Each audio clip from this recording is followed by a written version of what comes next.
The flight manifest listed them as replacements. The veterans waiting in Vietnam had other names for them, names that carried weight, warning, and a kind of dark prophecy. They called them cherries. They called them FNG, and everyone understood what those labels really meant. These boys probably wouldn't last long enough to earn real names at all. Between 1965 and 1973, nearly 3 million American servicemen would rotate through this country. The average age was 19 years old, 7 years younger than the soldiers who'd fought in World War II. Most had been drafted. Most had never left their home states before basic training. Now they were crossing the Pacific toward a war that would change them in ways no training could prepare for. The planes came in mostly after dark. Commercial aircraft contracted for military transport, descending through humid air toward runways ringed with sandbags and razor wire. Inside the cabin, the atmosphere shifted somewhere over the Pacific. Jokes died out, card games stopped. 18-year-olds who'd been arguing about baseball teams went quiet and stayed that way. Some clutched rosaries, others just stared at seatbacks, running through mental checklists of everything drill sergeants had screamed at them for months. None of it felt adequate now. The pilot's voice crackled coordinates and descent angles, and 200 stomachs tightened in unison. When the doors opened, Vietnam announced itself immediately. Heat poured into the aircraft like something alive. 97 degrees of wet, heavy air that made breathing feel like work. Sweat broke out on foreheads before anyone reached the stairs.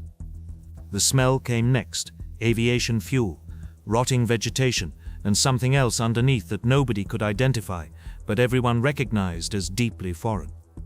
2 weeks earlier, most of these soldiers had been eating hamburgers at American diners, sleeping in childhood bedrooms, saying awkward goodbyes to girlfriends who couldn't quite believe any of this was real. Now they stood at the top of metal stairs, staring into a darkness that would reshape everything they understood about themselves. They filed down onto tarmac still warm from the day's sun, duffel bags cutting into shoulders, boots echoing against concrete. The airbase hummed with activity that never stopped. Helicopters lifting off, trucks grinding past, artillery thumping somewhere in the distance like a massive heartbeat. Sergeants shouted directions toward buses with wire mesh welded over the windows. That detail registered immediately. Those windows looked like cages, like transport for prisoners, not soldiers. Nobody said it out loud, but everyone thought the same thing. They'd be locked in this country for 12 months, and the bars were already visible.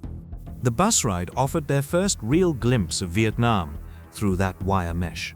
Darkness swallowed details, but shapes emerged. Shanty buildings, figures moving in shadows, roads that seemed to lead nowhere recognizable.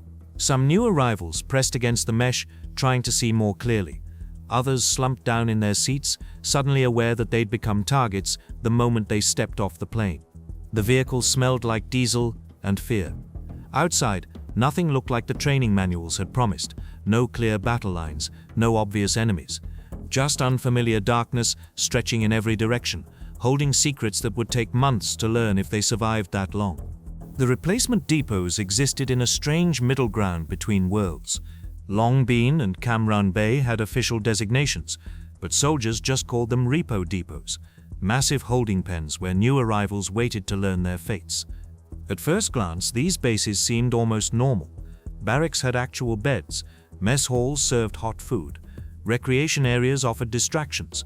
The soldier could almost convince himself that Vietnam might not be so terrible after all. Then the contradictions started registering. Slot machines sat in air-conditioned buildings next to sandbag walls 3 feet thick. Swimming pools sparkled 100 yards from bunker lines bristling with machine guns.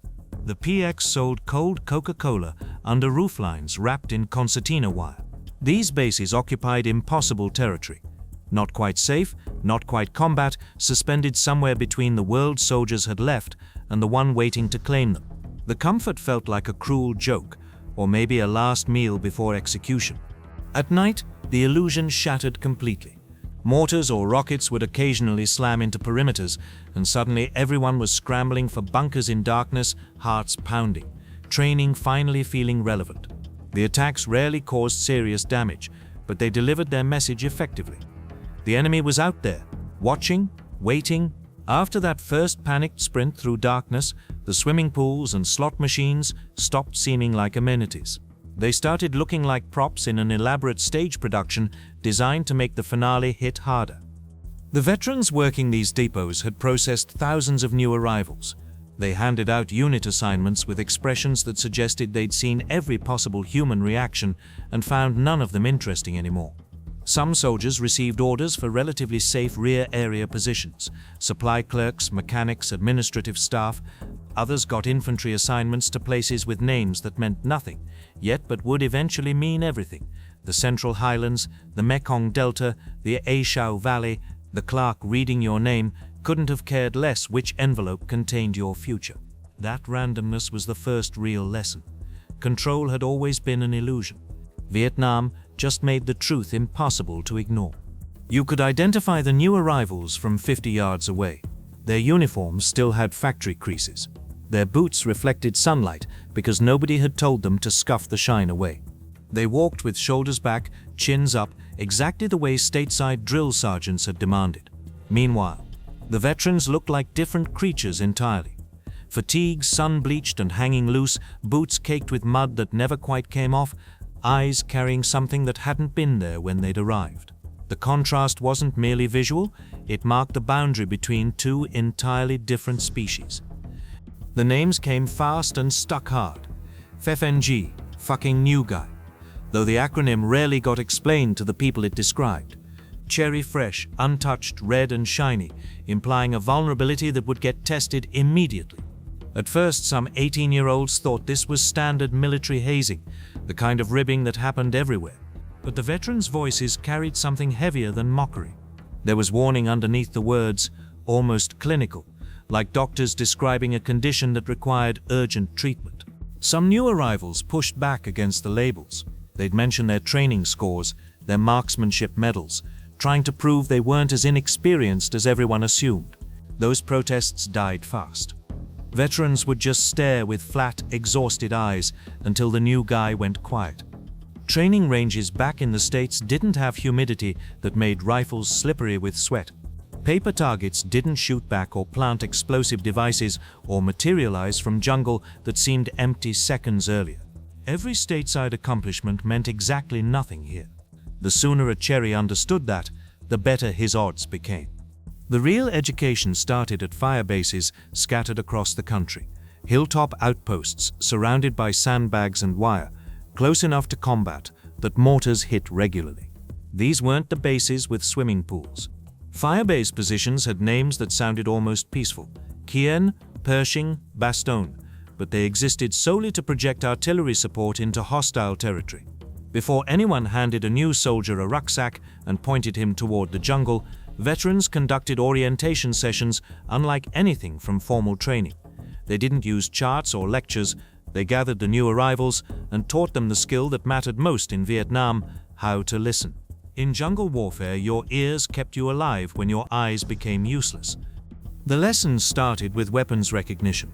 An AK-47 produced a sharp, distinctive crack, higher pitched than American rifles, almost like popping.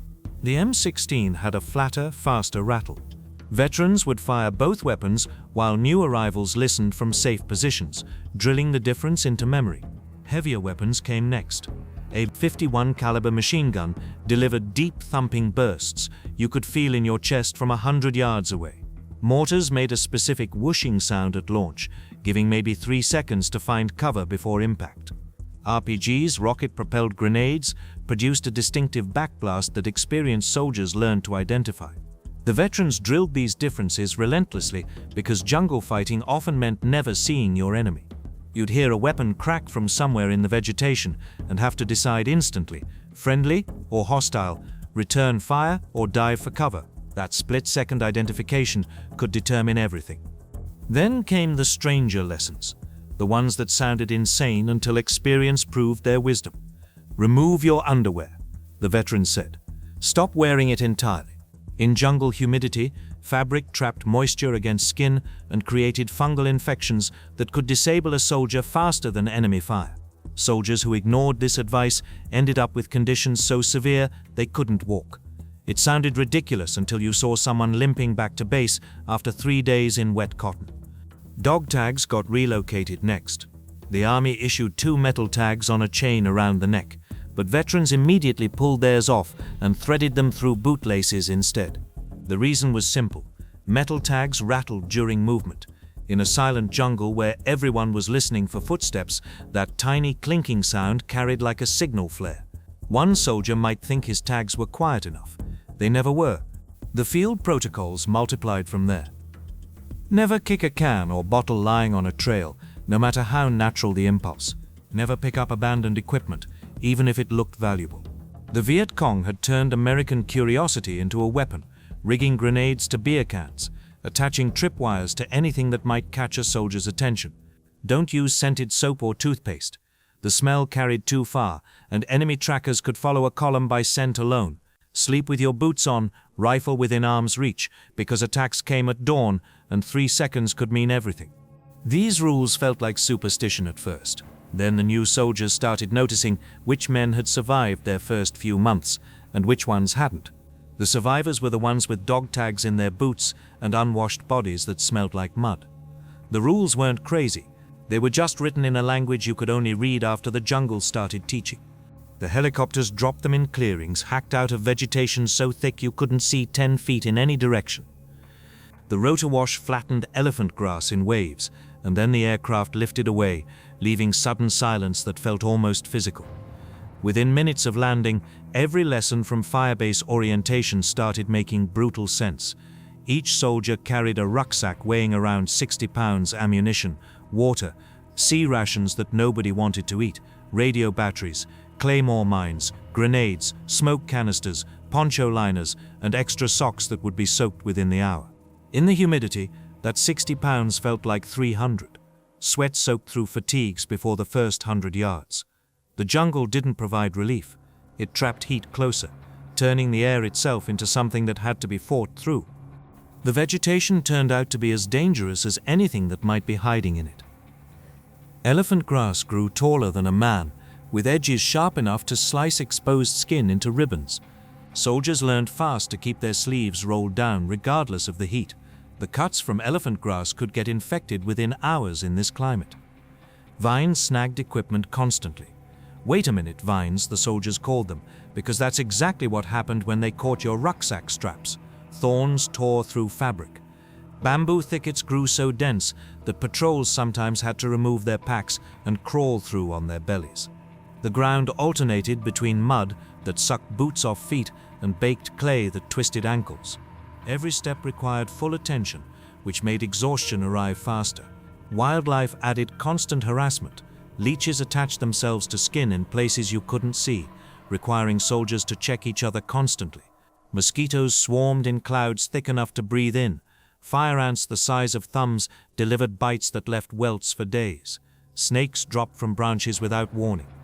The weight broke people down in ways they hadn't anticipated. Shoulders went numb under rucksack straps that cut into muscle. Hips bruised where belts dug in with every step. Feet developed blisters that popped and bled and infected in constant moisture. Some soldiers vomited from heat exhaustion but kept moving because stopping wasn't an option. The column didn't wait for weakness. The physical breakdown happened to everyone, regardless of how tough they'd been back home. High school athletes and farm boys suffered the same way as the kids who'd never done manual labor. The jungle reduced every soldier to the same exhausted state, stripping away whatever advantages they'd imagined they possessed, and that was before any enemy appeared. Contact usually happened within the first few weeks, though the timing varied. Some patrols went days without incident. Others walked into ambushes within hours of leaving the wire. The patrol would be moving through jungle or rice paddies, maintaining spacing, watching the tree line, when suddenly the world detonated. The crack of AK-47s sounded different than anything from training, sharper, angrier, coming from everywhere simultaneously. The sound seemed to have no source, bouncing off trees and hills until the entire jungle was shooting at you. New soldiers dropped flat like they'd been taught, but their bodies stopped cooperating. Muscles locked, hands shook too badly to grip rifles properly. Training hadn't prepared them for how completely their own systems would betray them in that moment. Veterans were already returning fire, moving and shooting like it was routine. The new arrivals lay frozen, trying to remember commands their brains couldn't access. Noise made thinking impossible, bullets snapping through leaves overhead, people shouting, grenades thumping somewhere close. Some froze completely, others fired wildly at nothing, burning through magazines without aiming. The gap between knowing and doing felt infinite. Then came the shame nobody had mentioned. Some soldiers wet themselves when shooting started, bladders emptying without permission. Others vomited from pure adrenaline. Hours after contact ended, hands still trembled. Veterans didn't mock these reactions. They'd experienced the same thing. But the new soldiers felt humiliated anyway, certain they'd failed some test everyone else had already passed. At some point during the chaos, usually without conscious decision, they finally pulled their triggers. Most never saw what they were shooting at, just muzzle flashes in tree line, movement in grass. The rifle bucked, brass ejected, and they kept firing because everyone else was firing. Whether they hit anything remained a mystery. The jungle consumed evidence. Later, they couldn't remember choosing to shoot. Training had engaged somewhere below conscious thought. The firefights ended as suddenly as they began. The enemy broke contact and melted into jungle, gone before pursuit was possible. Then came strange silence, ears ringing, smoke drifting, everyone checking for wounds. Minutes earlier, they'd been certain death was coming. Now they were preparing to move out like nothing had happened. That transition felt impossible to process. It happened differently for everyone, but it always happened eventually. The call would come that they needed help with a body. The words sounded ordinary at first, like a request to carry supplies or fill sandbags. Then the new soldier would see the poncho on the ground with a shape underneath, and his legs stopped wanting to move forward. Veterans stood around smoking cigarettes, faces deliberately blank, watching to see how the cherry handled this particular test. They'd all been through it themselves. They knew what was about to happen. The smell registered first, something sweet and wrong that twisted stomachs before anything became visible. Then someone pulled back the poncho. Maybe the face was gone, maybe it was intact, but gray and empty, in a way that didn't look human anymore. Sometimes the body was still warm, which somehow made everything worse. The brain kept insisting this person had been walking around an hour ago, talking, complaining about heat. Now he wasn't anything at all. Most threw up the first time. Some tried to look tough and ended up unconscious. Others just stood shaking, unable to process what they were seeing. The gore wasn't the worst part. Training had shown medical films. The worst part was recognizing the boots, the watch, remembering a conversation from breakfast. That's when it became real in a way that changed something permanent inside. After that first time, they started understanding why veterans behaved the way they did. Friendship here meant caring, and caring meant eventually standing over another poncho, trying not to break apart completely. The men who'd been in country for months had learned to keep everyone at arm's length, friendly but distant. It wasn't cruelty. It was the only way to stay functional when people kept disappearing. The hazing made sense now. When older soldiers refused to learn names until new arrivals survived their first month, it wasn't meanness. It was emotional protection. Watching friends die created damage that never fully healed. Every harsh lesson about spacing and vigilance and noise discipline came from watching mistakes kill people. The cold behavior had reasons underneath that only became visible after experiencing enough loss. The jungle demanded hardness. Sentiment became liability when every decision carried mortal weight. A soldier who hesitated because he felt sympathy might get his entire squad killed. Someone who froze worrying about consequences instead of returning fire became a casualty himself. Veterans had learned this through brutal experience, watching soft-hearted men die first and take others with them. By the time a cherry understood this, he'd already started changing. The transformation wasn't optional. Around 60 days in country, they stopped looking like cherries. Uniforms faded to the same washed-out green as everyone else's. Boots collected permanent red mud that no amount of scrubbing would remove. Faces changed too, something in the eyes that hadn't been there before, a flatness that photographs would capture but couldn't explain.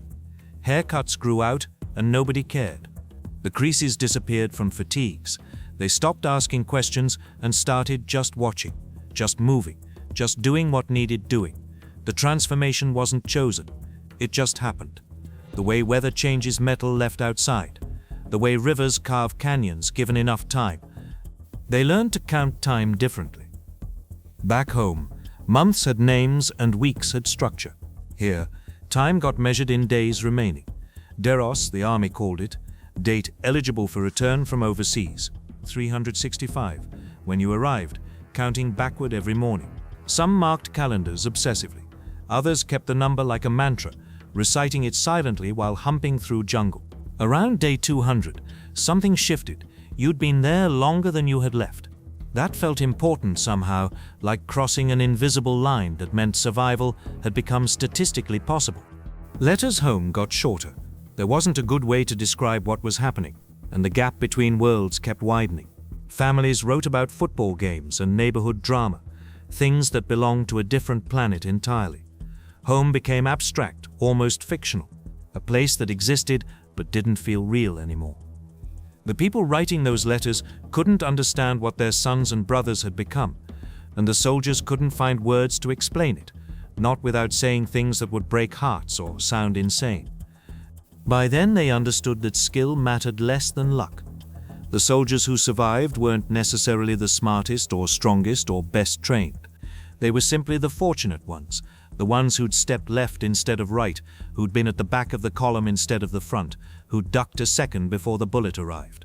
Luck determined which patrol walked into ambush, which soldier stepped on a mine, who stood in the wrong spot when mortars arrived. You could do everything right and still die because the universe didn't care about effort or merit. That knowledge changed how they thought about everything. Planning felt pointless. The future felt imaginary. You just moved forward and hoped. In the end, they became exactly what they'd seen on arrival. Hard-eyed men who didn't waste emotion on anything that didn't matter. The softness they'd carried from home disappeared completely, burned away by heat and fear and accumulated loss. They learned to function in constant danger without falling apart. Some would eventually make it home, though they already knew home wouldn't feel like home anymore. They'd changed too much, seen too much, become too different from whoever they'd been. The people waiting for them, parents, girlfriends, friends, were expecting the boys who'd left.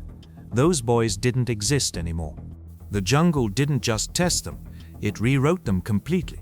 It took 18-year-olds who'd been worried about prom dates and part-time jobs, and it turned them into something else, something harder, older, permanently altered by experiences that people back home couldn't begin to understand. The ones who survived would carry Vietnam with them for the rest of their lives, in memories that surfaced without warning, in reactions that civilian life couldn't explain, in a silence about certain subjects that would never fully break. They'd gone in as cherries, fresh, untouched, still believing the world made sense. They came out as veterans of a war that would haunt their country for generations. And there wasn't any way back.